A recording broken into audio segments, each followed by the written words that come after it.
Welcome to Shruti Akash YouTube channel.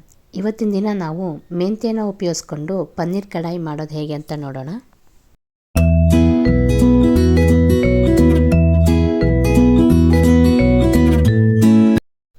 ಮೊದಲಿಗೆ ಒಂದು ಕಡಾಯಿಗೆ 1 ಕಪ್ಪಷ್ಟು ಕೊತ್ತಂಬರಿ ಸೊಪ್ಪು, 1 ಕಪ್ಪಷ್ಟು ಮೆಂತ್ಯ ಸೊಪ್ಪು, 2 ಮೀಡಿಯಮ್ ಸೈಜ್ ಈರುಳ್ಳಿ ಉದ್ದಕ್ಕೆ ಕಟ್ ಮಾಡಿರೋದು ಹಾಕಿ, ನಂತರ 2ರಿಂದ 3 ಟೊಮೆಟೊ, 1/4 ಕಪ್ಪಷ್ಟು ಶುಂಠಿ ಬೆಳ್ಳುಳ್ಳಿ, 1 ಕಪ್ಪಷ್ಟು ಹಸಿಮೆಣಸಿನ್ಕಾಯಿ, 2 ಚಕ್ಕೆ, 5ರಿಂದ 6 ಲವಂಗ, 3 ಏಲಕ್ಕಿ ಹಾಕಿ ವೆಜಿಟೇಬಲ್ಸಲ್ಲಿರೋ ವಾಟರೆಲ್ಲ ಎವಾಪ್ರೇಟ್ ಆಗೋವರೆಗೂ ಚೆನ್ನಾಗಿ ಫ್ರೈ ಮಾಡ್ಕೊಳ್ಳಿ.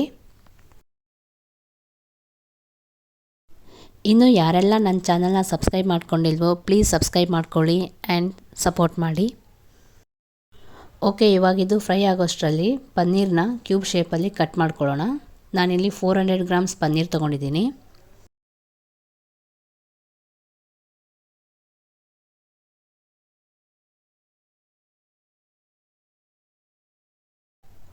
ಓಕೆ, ಇವಾಗ ವೆಜಿಟೇಬಲ್ಸಲ್ಲಿರೋ ವಾಟರೆಲ್ಲ ಎವಾಪ್ರೇಟ್ ಆಗಿದೆ. ಇದಕ್ಕೆ 2 ಟೇಬಲ್ ಸ್ಪೂನಷ್ಟು ಎಣ್ಣೆ ಹಾಕಿ ಮತ್ತು 5 ಮಿನಿಟ್ಸ್ವರೆಗೂ ಫ್ರೈ ಮಾಡ್ಕೊಳ್ಳಿ.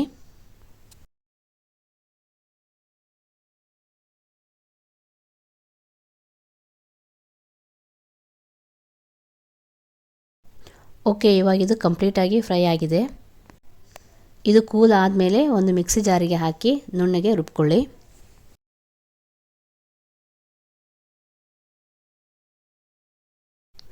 ನೆಕ್ಸ್ಟ್ ಇವಾಗ ಪನ್ನೀರ್ನ ಫ್ರೈ ಮಾಡ್ಕೊಳ್ಳೋಣ.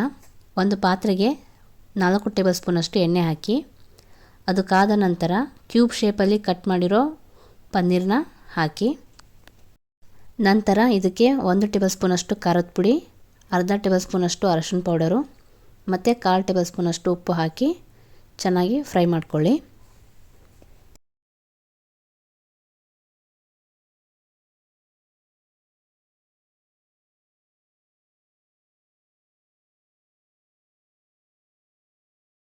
ಇವಾಗ ಸ್ವಲ್ಪ ತುಪ್ಪ ಹಾಕಿ ಪನ್ನೀರ್ ಜೊತೆಗೆ ಮಿಕ್ಸ್ ಮಾಡ್ಕೊಳ್ಳಿ.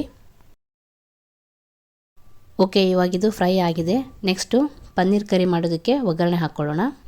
ಒಂದು ಕಡಾಯಿಗೆ 4 ಟೇಬಲ್ ಸ್ಪೂನಷ್ಟು ಎಣ್ಣೆ ಹಾಕಿ, ಅದು ಕಾದ ನಂತರ 1 ಚಕ್ಕೆ, 2ರಿಂದ 3 ಲವಂಗ ಹಾಕಿ, ನಂತರ 1 ಮೀಡಿಯಮ್ ಸೈಜ್ ಈರುಳ್ಳಿನ ಉದ್ದಕ್ಕೆ ಕಟ್ ಮಾಡಿ ಹಾಕಿ, ನಂತರ ಅರ್ಧ ಟೇಬಲ್ ಸ್ಪೂನಷ್ಟು ಹರಳುಪ್ಪು ಹಾಕಿ ಚೆನ್ನಾಗಿ ಫ್ರೈ ಮಾಡ್ಕೊಳ್ಳಿ.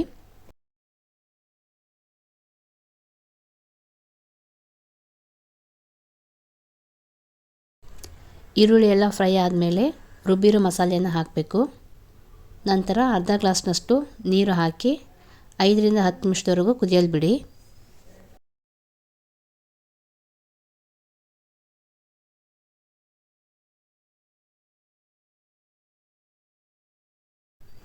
ಇವಾಗ ಫ್ರೈ ಮಾಡಿರೋ ಪನ್ನೀರ್ ಹಾಕಿ ಚೆನ್ನಾಗಿ ಮಿಕ್ಸ್ ಮಾಡ್ಕೊಳ್ಳಿ.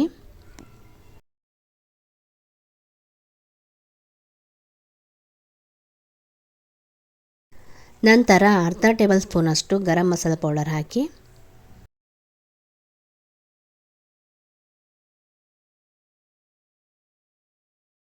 ನೆಕ್ಸ್ಟು 1/4 ಕಪ್ಪಷ್ಟು ಕೊತ್ತಂಬರಿ ಸೊಪ್ಪು ಹಾಕಿ 2 ಮಿನಿಟ್ಸ್ವರೆಗೂ ಕುದಿಯಲು ಬಿಡಿ.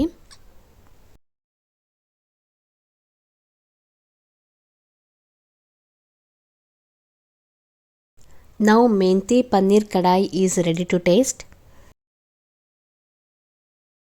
ಓಕೆ ಗೈಸ್, ಟೇಸ್ಟ್ ಅಂತೂ ತುಂಬಾ ಚೆನ್ನಾಗಿದೆ. ನೀವು ಒಂದ್ಸಲ ನಿಮ್ಮ ಮನೇಲಿ ಟ್ರೈ ಮಾಡಿ ಹೇಗಿದೆ ಅಂತ ಕಮೆಂಟ್ ಮಾಡಿ. ಇಷ್ಟ ಆದರೆ ಲೈಕ್ ಮಾಡಿ. ಇದೇ ಥರ ಹೆಚ್ಚಿನ ವಿಡಿಯೋಗಳಿಗಾಗಿ ಶ್ರುತಿ ಆಕಾಶ್ ಯೂಟ್ಯೂಬ್ ಚಾನಲ್ನ ಸಬ್ಸ್ಕ್ರೈಬ್ ಮಾಡ್ಕೊಳ್ಳಿ. Thank you.